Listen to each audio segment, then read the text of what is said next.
but the good sections are somewhat redeeming, as other sections that just drag the game down. It just doesn't feel like Duke. I'm still looking at you, unnecessary puzzles.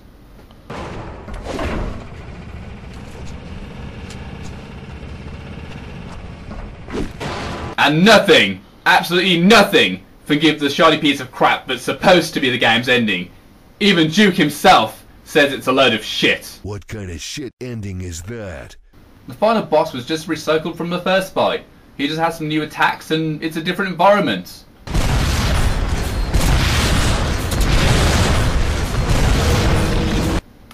Whoa.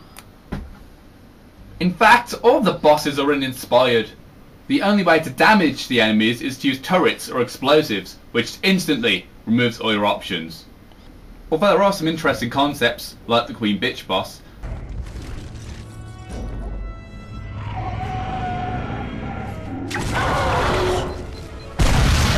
But once you figure out their attack patterns, you can take them down easily.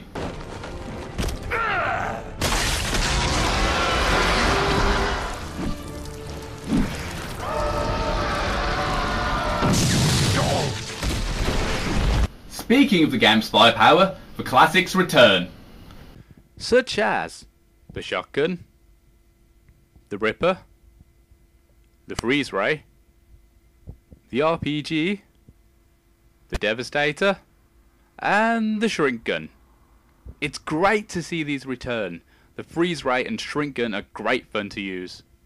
Plus the shotgun is easily the greatest shotgun I've seen in video games since Doom.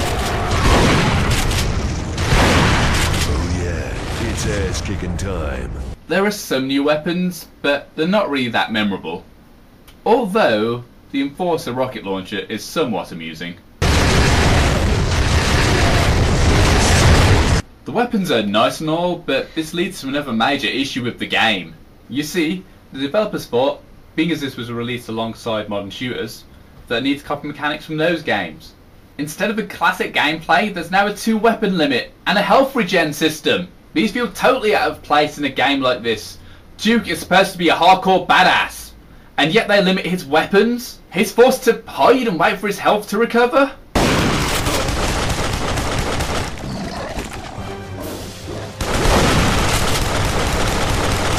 That's not Duke at all. Give us back the option to carry as many weapons as we want. Give us back the health packs. Make us feel badass again. This game's just stuck between old school and modern gaming. Perhaps a sign of the messy development cycle.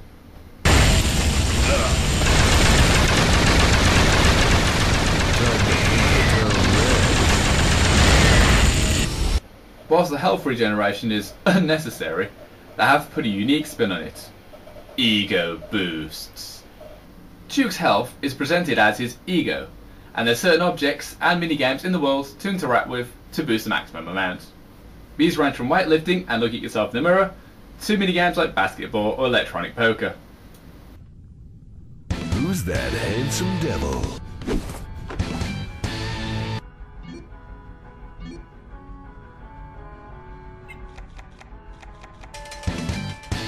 Whilst there are some fun moments to be had with these minigames, they're just too difficult to control. The air hockey at the strip club is my new nemesis. Hey Duke, wanna play me in air hockey? Okay, I admit it, I'm an achievement whore, but it took me 1.5 fucking hours to get the achievement for the air hockey game.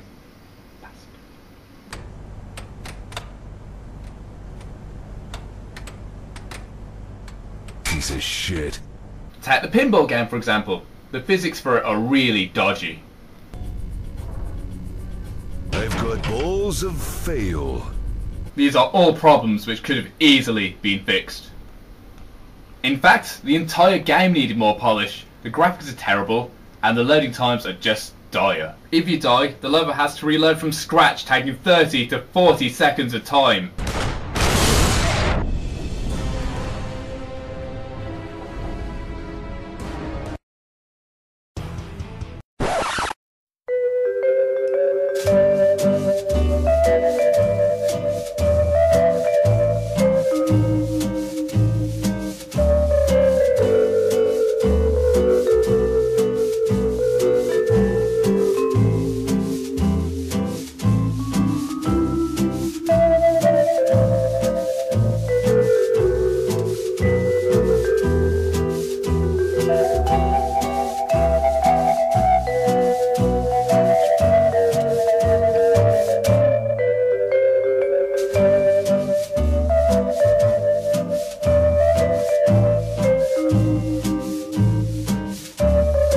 How could this even be allowed? I haven't touched the multiplayer much, but that's because it's all over the place.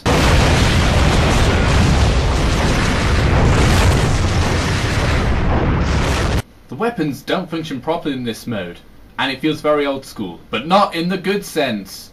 It's just too difficult to control.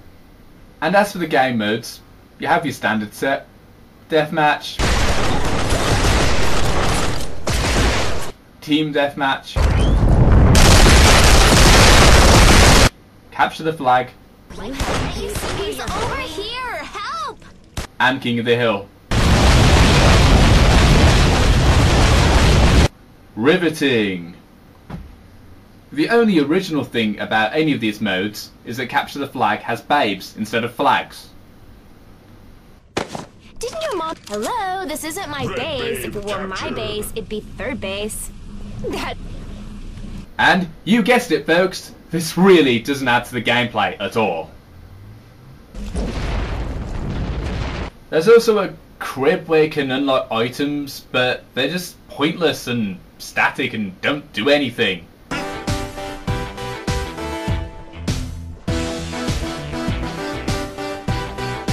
Duke also has unlockable outfits for multiplayer, but this is even more pointless because he's the only playable character.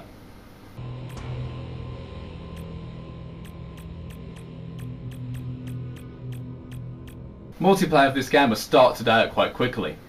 Wait, what am I saying? It already has. Kung Fu kill! Overall, this game is a major letdown. There's no way this game could have matched all the hype, but I expected so much more from a Duke game. It's as if the development teams didn't invest enough care into it and just threw a game together out of desperation. However, Duke isn't meant to be about innovation or originality, it's meant to be fun. And whilst I picked up a ton of faults, there is still fun to be had. I'll be honest, I am a Duke fan, and I'm probably being a bit biased, but if you're a Duke fan as well, I'm sure you'll have some fun with this game. But if you're not a Duke fan, then there's probably nothing for you here, so best move along and find a better game to play. It's sad to see Duke in this state. He deserved better. My final rating for this game is 6.5 out of 10.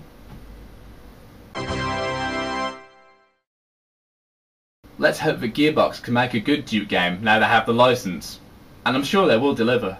Still, I have to give Gearbox credit for finishing this game. It truly took balls to do so. At the end of the day, they had other people's mess to fix up, and they did what they could. As Randy Pitchford said, "I can't imagine a world without Duke." Truly was to live by. We just had to get from one mediocre game to get there. Now that Forever's out of the way, and with Gearbox at the helm, I'm sure that Duke will come back stronger than ever. And hopefully, it won't take 14 years this time.